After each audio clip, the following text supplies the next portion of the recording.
ఓం శ్రీ గణేశాయ నమః.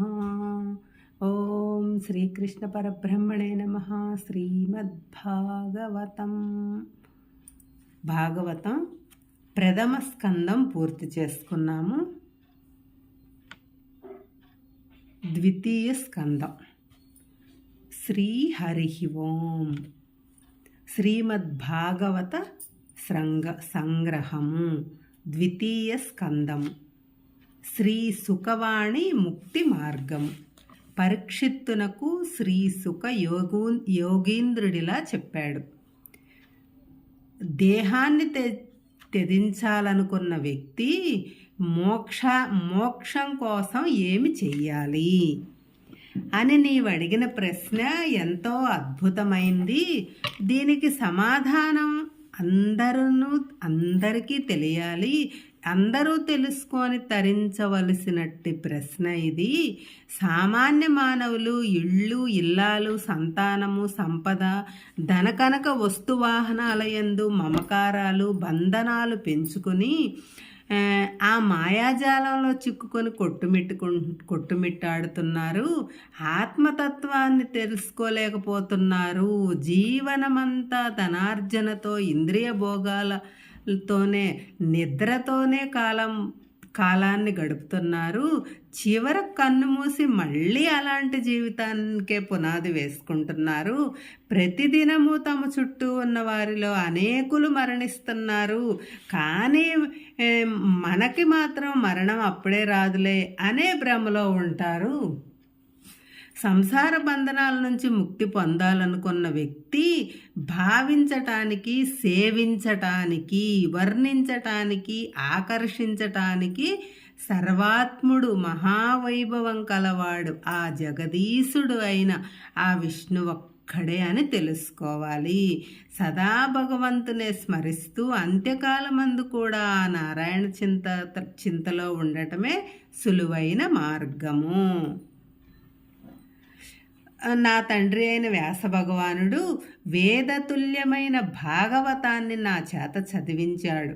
భగవంతుని అవతార లీలలు నన్ను ఎంతో ఆకర్షించటం వలన నేను బ్రహ్మతత్పరుడనై ఈ గ్రంథాన్ని శ్రద్ధగా అధ్యయనం చేశాను. భాగవత శ్రవణం వలన జరామరణాది సంసార భయాలన్నీ సమసిపోయి మోక్షకాంక్షలకు ముక్తి లభిస్తుంది. వాసుదేవన్ నామ సంకీర్తనలే యోగి సత్తములను ఉత్తమ వ్రతాలు. అందుచేత పరమ భాగవతులైన నీకు నేను ఈ పవిత్ర గాథను వినిపిస్తున్నాను. ఈ భాగవతాన్ని శ్రద్ధగా శ్రవణం చేసిన వారి యందు శ్రీకృష్ణ భక్తి మెండుగా ఉంటుంది. బ్రహ్మజ్ఞానులకు కూడా శ్రీకృష్ణ నామోచ్చరణయే ఏకైక మార్గము లక్ష్యము అని చెప్పబడింది. రాజా, సంసారంలో పడి కొట్టుకుంటుంటే సంసారంలో పడి కొట్టుకునే అవివేకి ముక్తినెలా పొందగలడు?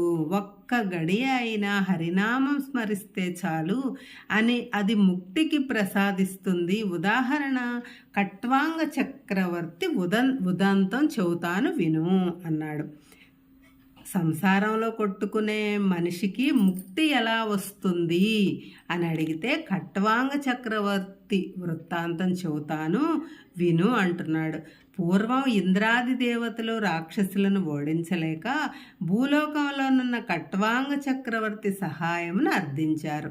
కట్వాంగుడు రాక్షసులతో పోరాడి వారిని ఓడించాడు. దేవతలు సంతోషించి వరమిస్తామన్నారు. అతడేమీ కోరుకోకుండా ఇంకా తానెంతకాలం జీవించి ఉంటాడో చస్తే చాలునన్నాడు. అతని ఆయుర్దాయం ఇంకా ఒక్క ముహూర్త కాలం మాత్రమే మిగిలి ఉన్నది అని వాళ్ళు చెప్పారు. అతడు వెంటనే భూలోకానికి వచ్చేసి తనకున్న సర్వము పరిత్యజించి ఈ విధంగా ముక్త సంగుడైన కట్వాంగుడు గోవిందనామ సంకీర్తన చేసి భయరహితుడై 2 గడియల్లోనే మోక్షం పొందాడు. రాజా, నీకు 7 దినముల సమయం ఉన్నది కదా, చింతెందుకు? ఇట్టి పరిస్థితుల్లో దేహదారి దేహదారి ధారాపుత్రుల ఎందుండే వ్యామోహాన్ని తీసేసి ఇల్లు విడిచి పవిత్ర తీర్థ స్థలంలో ఏకాంత ప్రదేశంలో దర్భగడ్డి జింక చర్మం వస్త్రం పరుచుకొని ఓంకార జపం చేస్తూ ప్రాణాయామం చెయ్యాలి. విషయాల వెంట పడకుండా బుద్ధి బలంతో ఇంద్రియాలను నిగ్రహించాలి. కర్మబంధాల్లో చిక్కుకుని ఊగిసలాడకుండా చిత్తాన్ని ప్రజ్ఞాబలంచే నిగ్రహించి దానిని భగవంతుని మీద నిశ్చలంగా నిలపాలి. విషయరహితమైన మనస్సుతో ఆ దేవదేవుని కరచరణాదులైన అవయవాలను వరుసక్రమంగా స్మరిస్తూ ధ్యానించాలి. తమోగుణముచే విమూఢతను, రజోగుణముచే చాంచల్యమును చెందకుండా మనస్సును ఆ గుణాలచే కలిగిన మాలిన్యాలను ధారణతో తొలగించి శుద్ధి చేసుకోవాలి. అలాగా చేసినవాడు సర్వోత్కృష్టమైన విష్ణు పదాన్నే పొందుతాడు అని చెప్పిన శ్రీశుకునికి ధారణ అంటే ఏమిటి, దాని ద్వారా చిత్త మాలిన్యం ఎలాగ తొలుగుతుంది అని అడిగిన పరీక్షిత్తు సుఖ బ్రహ్మ ఇలా చెబుతున్నాడు. పండితుడైన వాడు వాయువును నియంత్రించి సర్వసంగమును విడిచిన వాడై ఇంద్రియాలను అదుపులో ఉంచి బుద్ధి బలముచే శ్రీహరి విశాల స్వరూపమందు చిత్తము నిలపాలి. శ్రీహరి విరాట్ స్వరూపము. ఈ విరాట్ స్వరూపంలో విశ్వం యొక్క భూత వర్తమాన భవిష్యత్తులు అన్నీ గోచరిస్తాయి. భూమి జలము అన్నీ వాయువు, అగ్ని, వాయువు, ఆకాశము, అహంకారము, మహత్తత్వము అనబడు 7 ఆవరణలు మహాండ కోశమైన విరాట్ పురుషుని శరీరాన్ని అవతరించి ఉన్నాయి. ధారణ చేయదగిన విరాట్ పురుషుడు ఆ శరీరములో ప్రకాశిస్తుంటాడు. ఆ మహాత్మని పాదము క్రింద భాగమే పాతాళము. అతని కాలి పైభాగము రసాతలము. అతని చీలమండలము మహాతలము, పిక్కలు తలాతలము, అతని మోకాళ్ళు సుతలము, అతని తొడలు వితలము, అతలము అతని జగన భాగము, పొత్తి కడుపు మహీతలము, భూమి అతని నాభిస్థలము, ఆకాశము అతని వక్షస్థలము, నక్షత్రలోకము అతని మెడ మహర్లోకము, అతని ముఖము జనలోకము, అతని లలాటము తపోలోకము, అతని శిరస్సు సత్యలోకము, అతని బాహువులు ఇంద్రాది దేవతలు, అతని కర్ణాలు దిక్కులు, అతని స్తోతేంద్రియము శబ్దము అశ్వనీ దేవతలు, అతని నాసికారంధ్రము గంధము, అతని ఘ్రాణేంద్రియము అన్నీ, అగ్ని అతని నోరు, అతని కళ్ళు అంతరిక్షము ద్యులోకము, అతని చక్షురింద్రియము సూర్యుడు, అతని కనురెప్పలు రేయింబవళ్ళు, అతని బ్రుకుటి కనుబొమ్మల మధ్య భాగము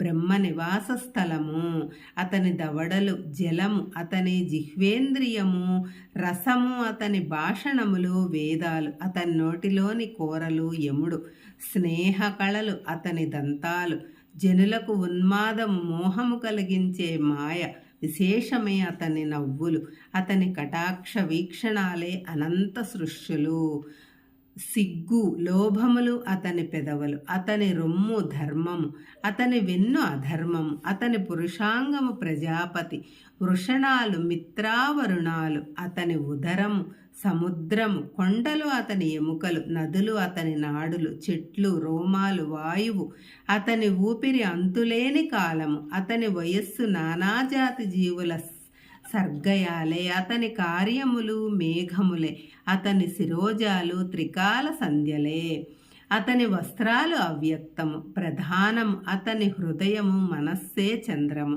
మహత్తత్వము అతని చిత్తము రుద్రుడు, అహంకారము అశ్వములు, ఏనుగులు, ఒంటెలు లాంటి జంతువులు అతని గోళ్ళు, పశుమృగాదులతని కటి ప్రదేశము, పిరుదులు పక్షులు అతని చిత్ర విచిత్ర వాక్ శబ్దాలు, మనువు అతని బుద్ధి, పురుషుడు మానవుడు అతని నివాసము గంధర్వులు, విద్యాధరులు చారణులు అప్సరసలు అతని షడ్జాదులైన శబ్ద విశేషాలు, ప్రహ్లాదుడు అతని స్మృతి, దైత్యులు దానవులు అతని వీర్యము, బ్రాహ్మణులు వేదాధ్యయన పరులు అతని ముఖము, క్షత్రియులు అతని భుజములు, వైశ్యులు అతని తొడలు, శూద్రులు అతని పాదములు, వసువులు రుద్రులు మొదలైన దేవతల పేర్లు అతని నామములు, వావిర్భాగములే అతని ద్రవ్యము, యజ్ఞ ప్రయోగములే అతని కర్మలు. ఇటువంటి విశ్వమయమైన విరాట్ పురుషుని రూపాన్ని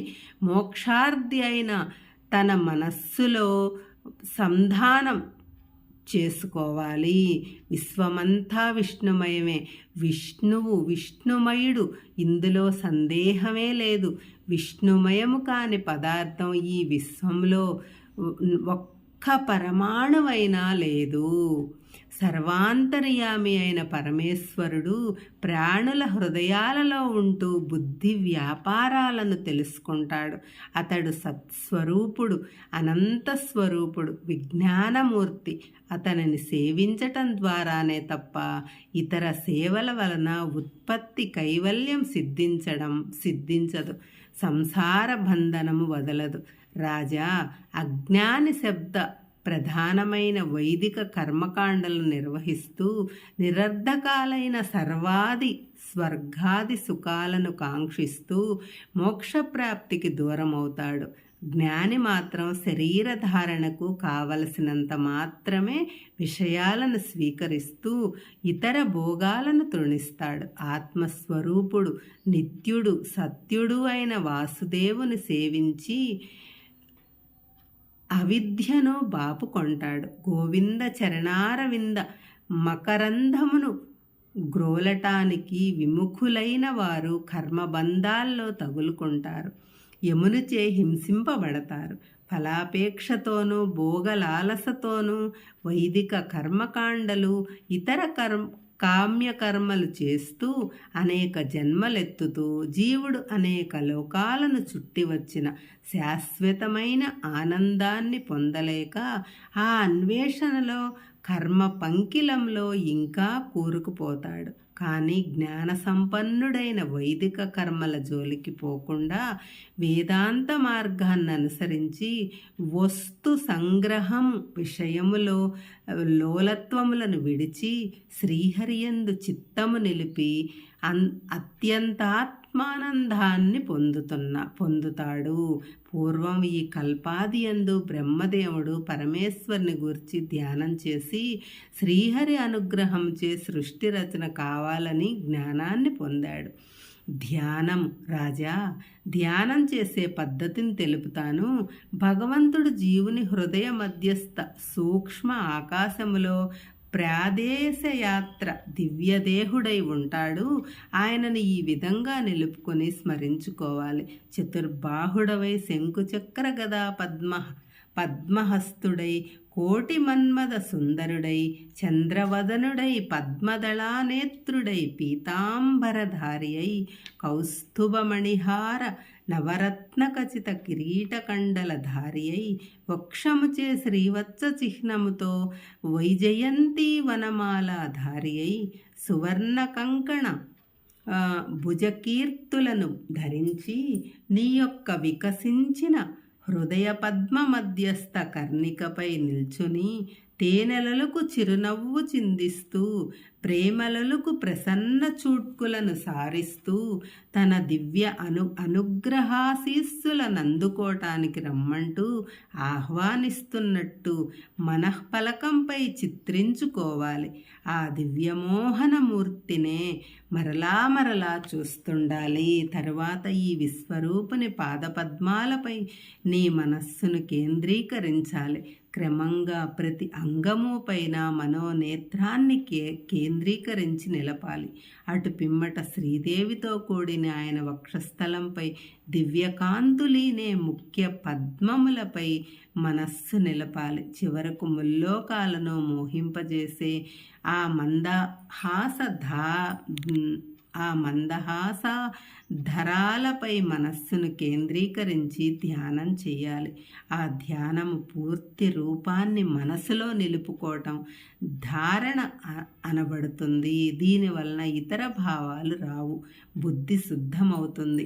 ఆభరణాలంకారణాలతో కూడి ఉన్న సంపూర్ణ స్వరూపాన్ని ఎడతెగ మనస్సులో దర్శనమగునట్లు ప్రేమతో స్మరించటమే భక్తి. ఇట్లు పరిపూర్ణ భక్తి యోగాన్ని సాధించిన యోగి ప్రారబ్ధ కర్మ నశించగా దేహత్యాగము